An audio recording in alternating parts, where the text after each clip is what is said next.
बिस्मिल्लाहिर्रहमानिर्रहीम। अस्सलाम वालेकुम दोस्तों। नशिस्त की दूसरी नशिस्त के साथ मेरे साथ जनाब मौजूद हैं सैयद अली एहसन साहब। सैयद अली एहसन मेरी बचपन की एक इंस्पिरेशन है, क्योंकि मैंने वर्ल्ड केमिस्ट्री फ़िज़िक्स पहली दफ़ा इनके टाइम टेबल पर लिखे हुए देखे थे। उससे पहले मुझे नहीं पता था कि ये क्या चीज़ें होती हैं। फिर मैंने पहली दफ़ा इनको कंप्यूटर पे काम करते हुए देखा, मुझे ये नहीं पता था कि कंप्यूटर क्या भला है। और मैंने पहली दफ़ा इनके पास इलेक्ट्रॉनिक्स का काम होते हुए देखा, मुझे ये भी नहीं पता था कि इलेक्ट्रॉनिक्स क्या होती हैं और किस तरह चलती हैं।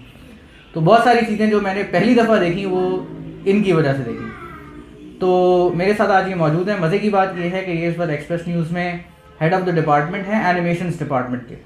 और उससे ज़्यादा मज़े की बात ये है कि ये बाय प्रोफेशन मैकेनिकल इंजीनियर हैं। तो बज़ाहिर मैकेनिकल इंजीनियरिंग में और एनिमेशंस में कोई दूर दूर तक का ताल्लुक़ नज़र नहीं आता। तो हम इनसे पूछेंगे कि ये सफ़र इन्होंने कैसे तय किया। अस्सलाम वालेकुम, वेलकम टू नशिस्त। थैंक यू जनाब, अब आप मुझे बताएं ये सारी कहानी, इसके बीच में जो गैप्स हैं वो आप फिल करेंगे। अच्छा, वजह क्वेश्चन यही है कि एजुकेशन तो मैंने मैकेनिकल इंजीनियरिंग की हासिल की है। मैंने एक तो पहली बात ये कि उस जगह काम ही क्यों नहीं किया, और मुझे जो दूसरी चीज़ करने के काबिल हो गया उसकी क्या वजह है।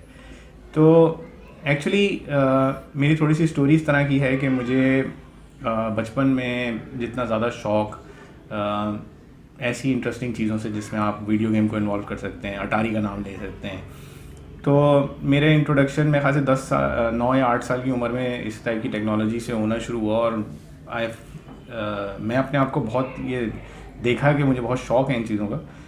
और स्टार्ट में बस ऐसा इत्तेफाक था कि हमारे ज़माने के अंदर ये चीज़ें बहुत रेयर थी, लेकिन जब मिल जाती थी तो आप उनके साथ बहुत ज़्यादा इन्वॉल्वमेंट के साथ उन चीज़ों को देखते और परखते थे। मतलब अगर कंपेयर किया जाए तो आजकल तो ये इतना कॉमन है कि इतना ज़्यादा लोगों को ये इंथुजियाज़ नहीं कर सकती ये चीज़ें। तो वहाँ से होते होते खैर मैंने बहुत परसू किया कि मैं किसी तरह से कोई एक चीज़ ओन कर सकूँ इनमें से।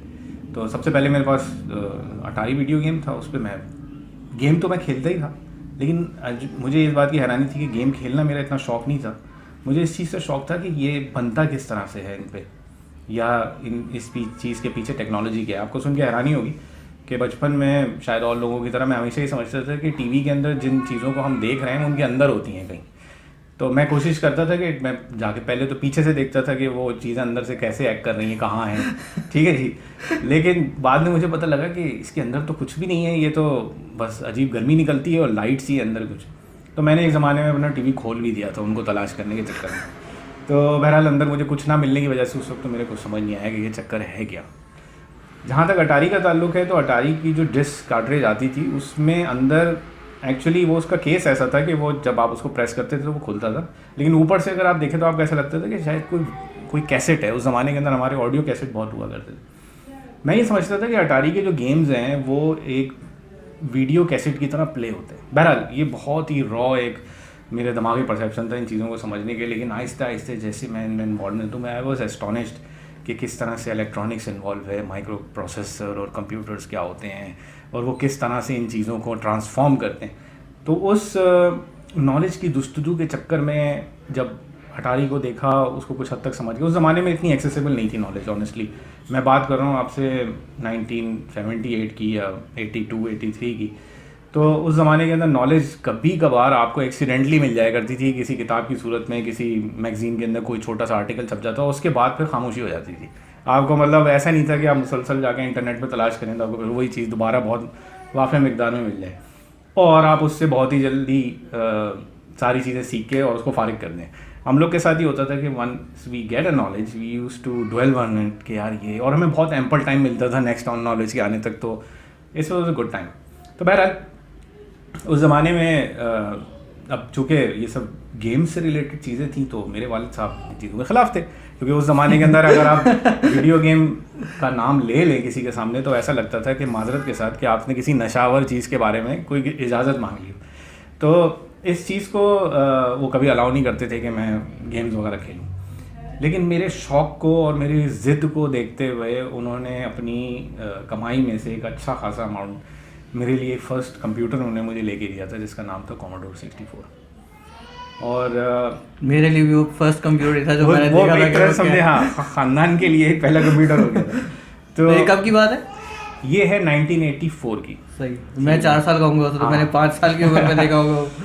तो बहरहाल वो कंप्यूटर जब उन्होंने मुझे पहली दफ़ा ला के दिया तो मैं सारी रात उसको लेकर बैठा और सुबह मुझे स्कूल भी जाना था।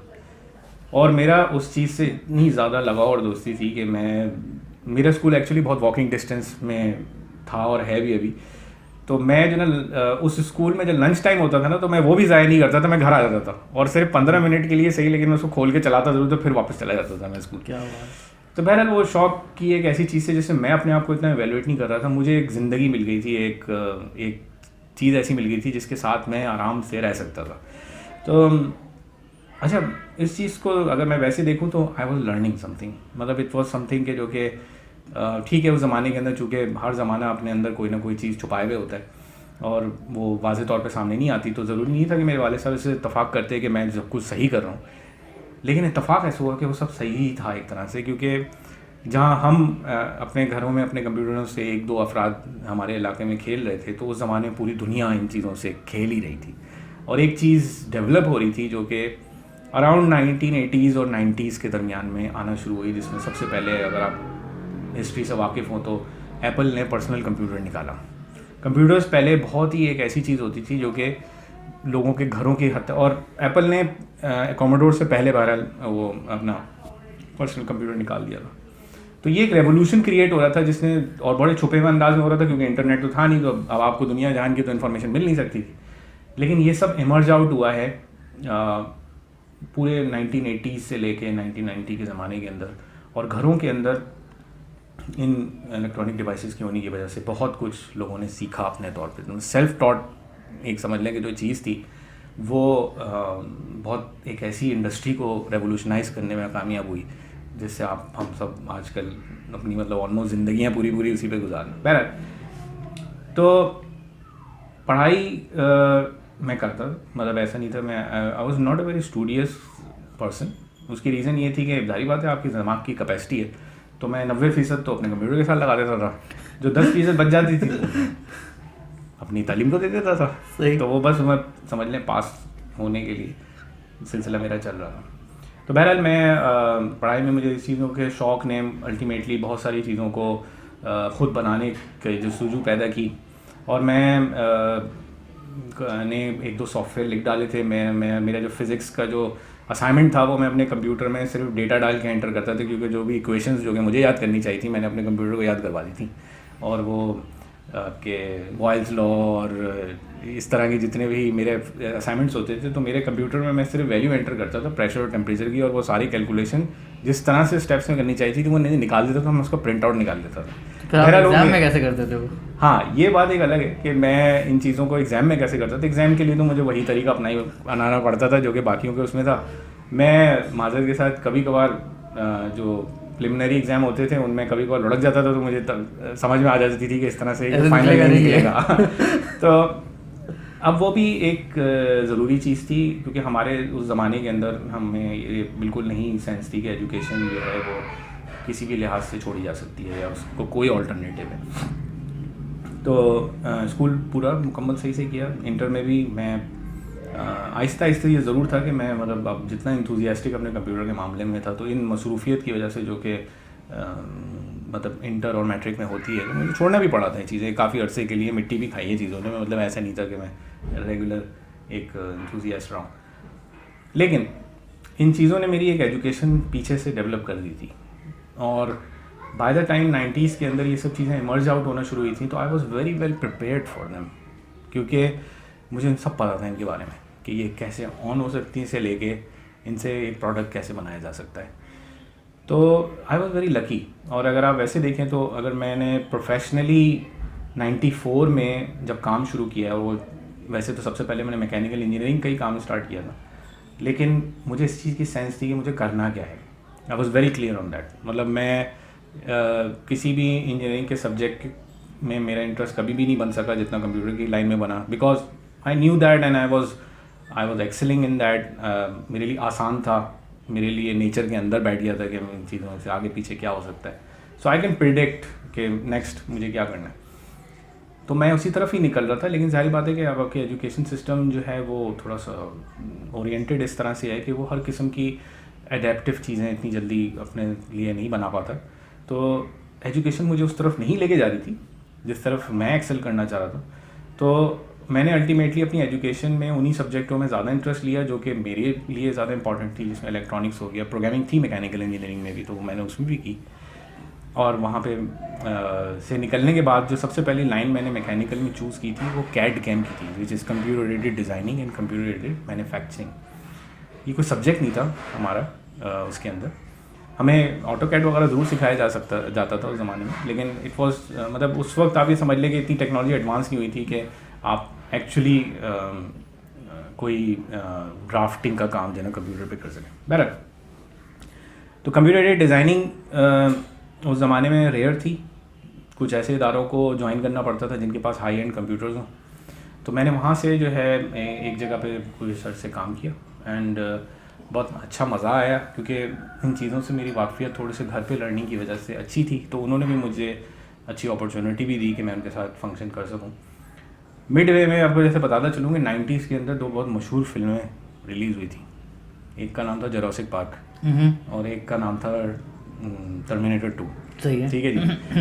उनके अंदर पहली दफ़ा कंप्यूटर के थ्रू विजुअल इफ़ेक्ट्स बनाए गए थे और उन विजुअल इफ़ेक्ट्स के अंदर इतना बज़ था या इतना आप कह लें कि नयापन था और इतना ज़्यादा इंटरेस्टिंग था वो, और मुझे पता था उसके बारे में कि कैसे बनती हैं। तो आई वॉज लाइक एस्टॉनिश्ड कि यार ये काम मैंने करना है बस। मतलब लाइफ में अगर एक दफ़ा एक चेंज आया कि मुझे कंप्यूटर पे काम करना है, तो वो दूसरा कोई 20 साल के बाद इस फॉर्म में आया। और मेरे लिए क्यों ये इंटरेस्टिंग था, क्योंकि कैड कैम को अगर आप देखें और 3D एनिमेशन को देखें, जो कि सबसे पॉपुलर फॉर्म है इस वक्त एनिमेशन की, दोनों एक ही जैसी चीज़ें। उनके टूल्स इवन उसी टेक्नोलॉजी पे बेस्ड हैं, जो कि एक ज़माने में गाड़ियाँ बनाने के काम में आते थे, तो वही टेक्नोलॉजी यूज़ हो रही थी फिल्म बनाने के लिए। मेरा इंटरेस्ट ऑनेस्टली फिल्म बनाने में नहीं है, लेकिन मुझे इस चीज़ का बहुत इंथुजियाज़म था कि what is the process behind it, क्योंकि ये सब कंप्यूटर के थ्रू ही बन रहा था। तो जैसे ही मैं मैकेनिकल करके निकला तो मेरी फ़र्स्ट चॉइस कैड कैम की ही थी, लेकिन कैड कैम में मैं क्यों आगे नहीं गया उसकी वजह ये थी कि I was got distracted by these two blockbusters and I went into finding out के how this can be done. तो वो मैंने लाइन उस वक्त जब चूज़ की तो एक इदारा था सिर्फ पूरे पाकिस्तान में जो कि उस वक्त कंप्यूटर ग्राफिक्स बनाता था, शार्प इमेज के नाम से। तो मेरा बहुत शौक था कि यार मैं इन लोगों के साथ बैठ के काम करूं और कुछ ये क्या कर रहे हैं उसको भी सीखूं और मैं अपना शौक भी जो मेरे जहन में बैठ गया वो पूरा करूं। खैर, उन चीज़ों को सीखने के लिए मैंने अपने मैकेनिकल के 3rd ईयर में ही चुपके से जो है वो इस लाइन में जॉब पकड़ ली थी। वाह, ज़बरदस्त। और मैं अपने तौर पे अपने एंडेवर में लगा हुआ था। बाकी सबको ये लग रहा था कि शायद मैं मैकेनिकल इंजीनियरिंग पढ़ रहा हूँ, लेकिन पढ़ तो मैं रहा था, लेकिन मैं उसके मुतालिक कुछ सोच नहीं रहा था। तो बाय द टाइम मैं बाहर निकला हूँ 4th ईयर के बाद, तो I was very well prepare to join in to this visual effects line. ठीक है जी। और जिन इदारों के अंदर इस टाइप की कोई भी एक्टिविटी होती थी, मेरा बहुत शौक होता था कि मैं वहाँ पहुँच जाऊँ, मैं उनसे जाके उसी तरह ज़िद करता था कि मुझे नौकरी दे दे, क्योंकि मुझे उनके मेन स्टूडियो में बैठ के ये सीखना था कि ये सब कैसे हो रहा है। वो अपॉर्चुनिटी मुझे मिली उस टाइम में और मैं उससे बहुत कुछ सीखा।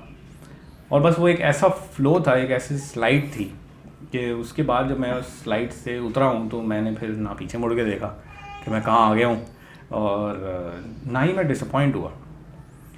वजह उस वक्त यही निकल के आई कि मतलब मेरी एजुकेशन बाय द टाइम मैं इंजीनियरिंग करके निकला था, तो इंजीनियरिंग में मेरा एक्सपीरियंस ज़ीरो था, क्योंकि सारी बात है आप तो भी पढ़ के निकले हैं और आप क्या जानते होंगे इंडस्ट्री में इस वक्त क्या चल रहा है, unless and you don't go into the industry.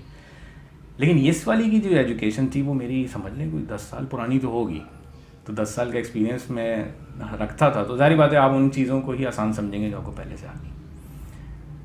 तो वो सफ़र इस वक्त कंटिन्यूड है। ये लाइन इतनी ज़बरदस्त है कि मैं आपको वैसे क्या बताऊं कि इसमें लर्निंग आज तक नहीं रुकी है। मेरा ताल्लुक़ इस लाइन से कोई ऑलमोस्ट 20 ईयर्स का तो हो चुका है अब तक, क्योंकि मैं 94 से काम कर रहा हूँ इसमें।